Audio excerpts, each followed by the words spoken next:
Strange memories on this nervous night in Las Vegas. 5 years later, 6, it seems like a lifetime, or at least a main era, the kind of peak that never comes again. San Francisco in the middle 60s was a very special time and place to be a part of. Maybe it meant something. Maybe not, in the long run, but no explanation, no mix of words or music or memories can touch that sense of knowing that you were there and alive in that corner of time and the world. Whatever it meant.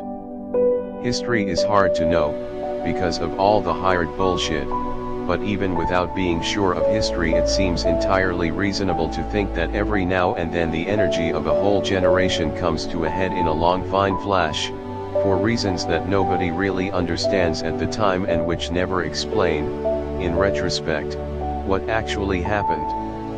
My central memory of that time seems to hang on 1 or 5 or maybe 40 nights or very early mornings when I left the Fillmore half crazy and, instead of going home, aimed the big 650 Lightning across the Bay Bridge at 100 miles an hour, wearing LL Bean shorts and a Butte cheap herder's jacket, booming through the Treasure Island Tunnel at the lights of Oakland and Berkeley and Richmond, not quite sure which turn off to take when I got to the other end, always stalling at the toll gate, too twisted to find neutral while I fumbled for change, but being absolutely certain that no matter which way I went I would come to a place where people were just as high and wild as I was, no doubt at all about that.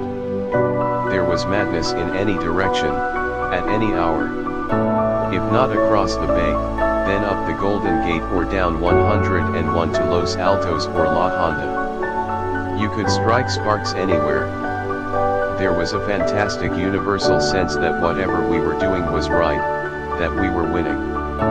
And that, I think, was the handle, that sense of inevitable victory over the forces of old and evil. Not in any mean or military sense, we didn't need that. Our energy would simply prevail. There was no point in fighting on our side or theirs. We had all the momentum. We were riding the crest of a high and beautiful wave. So now, less than 5 years later, you can go up on a steep hill in Las Vegas and look west, and with the right kind of eyes you can almost see the high water mark, that place where the wave finally broke and rolled back.